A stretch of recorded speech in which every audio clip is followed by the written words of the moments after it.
Hi, this is lesson for connected particles part 2, where we will discuss about objects connected by strings. So what is the difference between the previous case, rods versus strings? So string can change direction, example by passing over a smooth pulley. A string also can be in tension or be slack, and the force in string can never be traced.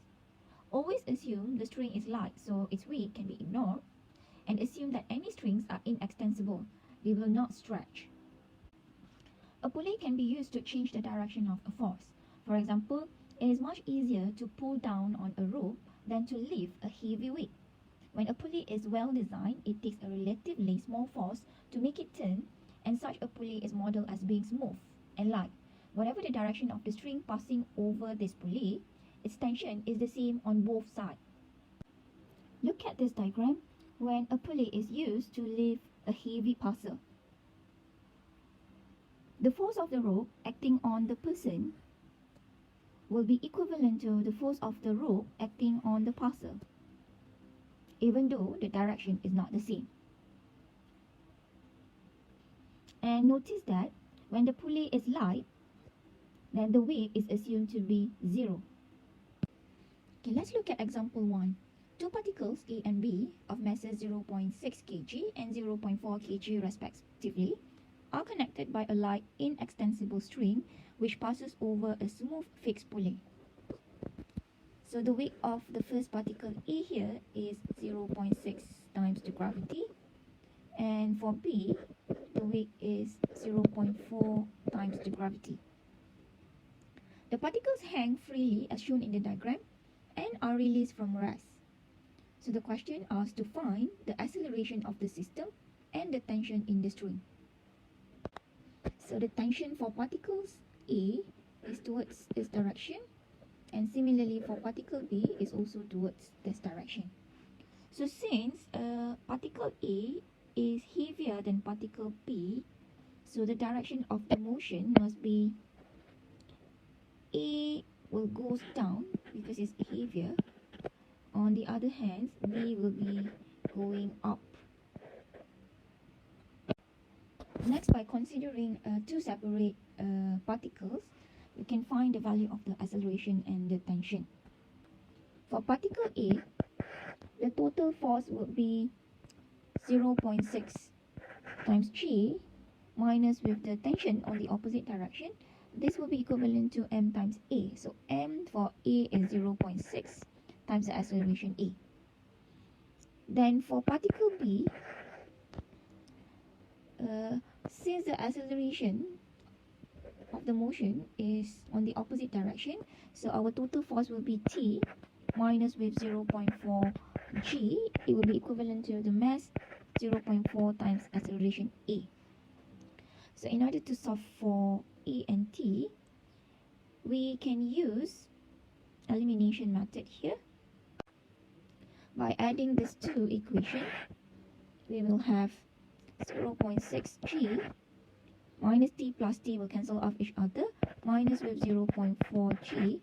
This will be equivalent to 0.6 a plus 0.4 a. Therefore, a will be equivalent to 0.2 g, which is 2. Once we have the acceleration, we can easily solve for the tension using either one of the equation. Let's say we use the first equation. So 0.6 times g minus t is equals to 0.6 times acceleration 2. Therefore, t will be equivalent to 6 minus with 1.2. Therefore, the tension will be 4.8 Newton. Next, after 2 seconds, the string is cut, and in subsequent motion, both particles move freely under gravity. Find the height of both particles at the instant the string is cut. Here, the acceleration of a system of connected object is constant, so we can use the equation of constant acceleration to solve this problem. The particles are released from rest, meaning that the initial velocity is 0. So we need to know after 2 seconds how far the particle has traveled. So using the formula of s equals to ut plus half of at squared, we can get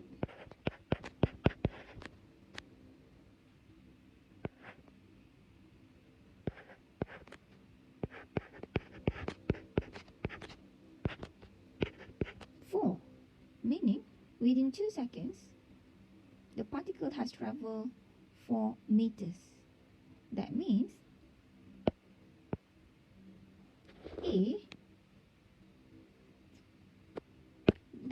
after 2 seconds, particle A moved down by 4 meters, whereas particle B moved up by 4 meters. That means when the string is cut, particle A is 1 meter above the ground and particle B is 4 meter above the ground. Now let's look at example 2. A box of mass 3 kg is placed on a table. The coefficient of friction between the box and the table is 0.5. A string is attached to the box and passes over a smooth pulley at the edge of the table. The part of the string between the box and the pulley is horizontal. After passing over the pulley, the string hangs vertically with the other end attached to a ball of mass 2 kg. The system is released from rest. Find the tension in the string. If we draw the diagram, we will get this image here. Please bear in mind that the value of the tension here are equivalent because the pulley is moved, and hence the acceleration of the box would be the same as the acceleration of the ball here. Now, to find the value of the tension, we will consider the box and the ball separately. For the box, we have the tension, and on the opposite direction we also have the friction, and then the width of the box 3g, and opposite to the width is the normal contact force, which is in the case would be the same as 3g. So from here we can form the equation of T minus with the friction. Remember, the formula of friction is mu times the normal contact force, and this will be equivalent to m, the mass of the box, which is 3 kg, times the acceleration. Note that the value of the coefficient of friction mu is equivalent to 0.5. Therefore, our equation here will become T minus with 0.5 times R is 3, 0. This will be equivalent to 3a. So our first equation would be T minus 15 equals to 3a. Next, for the ball, we have the tension, and on the opposite direction we have the weight of the ball, so 2g. So from here we can form the equation of, so since the direction of the acceleration is downwards, so it's going to be negative t plus with 20 equals to the mass of the ball 2 times the acceleration a. So this is our equation 1 and this is our equation 2. So in order to solve the value of t here, I'm going to eliminate our unknown a. So to do that, I'm going to multiply the first equation with 2, and then I'm going to multiply the equation 2 with 3. Therefore, this equation here will become 2t minus with 30 equals to 6a, while for equation 2, it's going to be negative 3t plus with 60 equals to 6a. So in order to eliminate a here, I'm going to subtract these two equations. So it will become 5t minus with 90 equals to 0, and we can solve t. 5t will be equivalent to 90, therefore t is 90 over 5, which is 18 Newton. And if we need to know the value of the acceleration, then we can just easily substitute back the value of t from equation 1. So 18 minus with 15 is equals to 3a. Therefore 3a is equals to 3, means a here is equals to 1 meter per second square.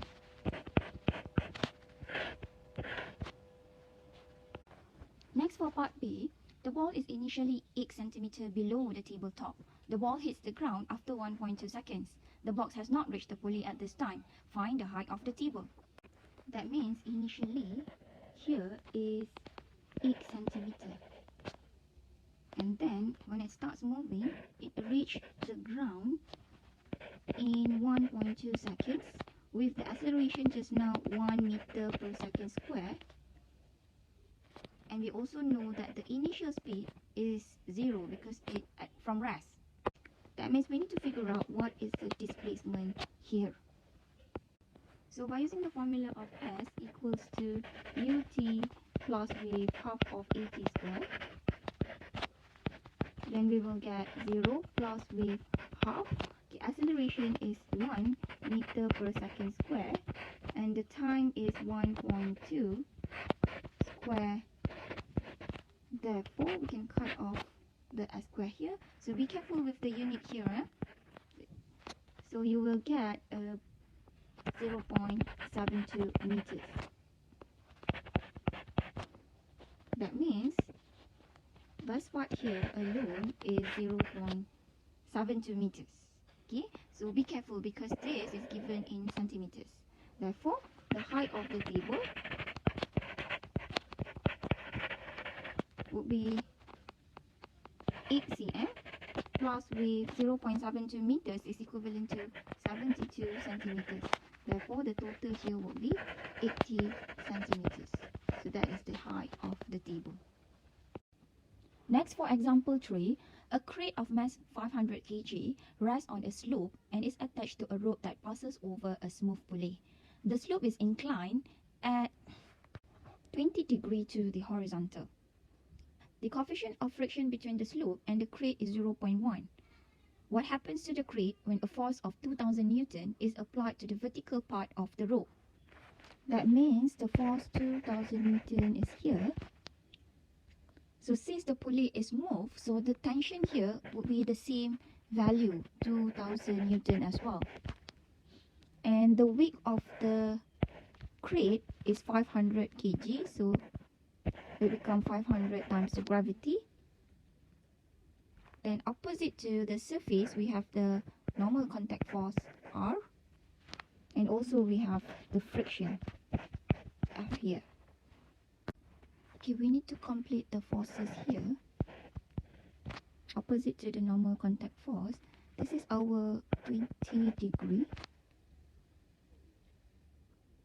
Therefore, we will have, this will be equivalent to 5000 times cos of 20 degree. Okay, the adjacent to the angle 20 and opposite to the angle, it will follow this direction here. This will be 5000 sine 20 degree. Note that in the situation, we do not know whether the crate is moving up the slope or moving down the slope. Okay, so we can consider both cases. For the case number 1, let's consider that the crate slides up the slope.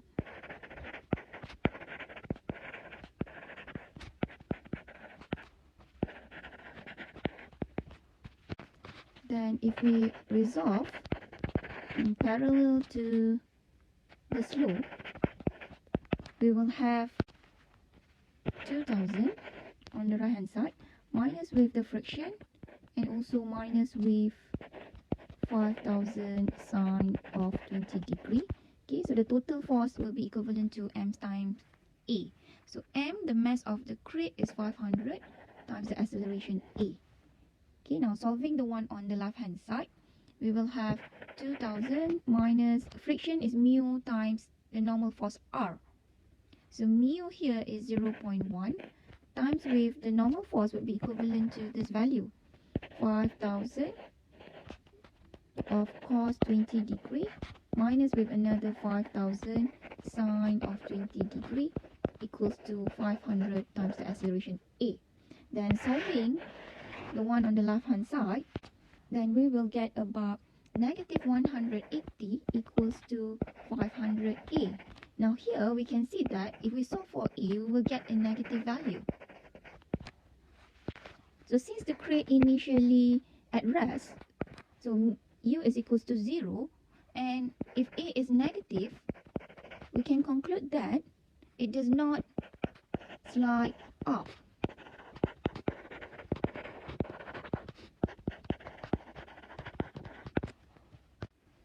Now let's consider case number 2.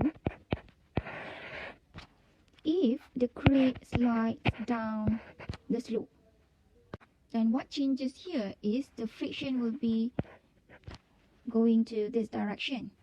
And previously, we also have one force here, which is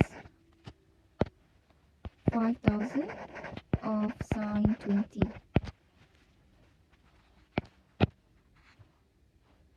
So if the crate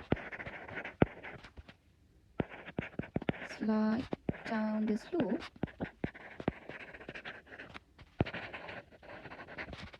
resolving the component that is parallel to the slope will give us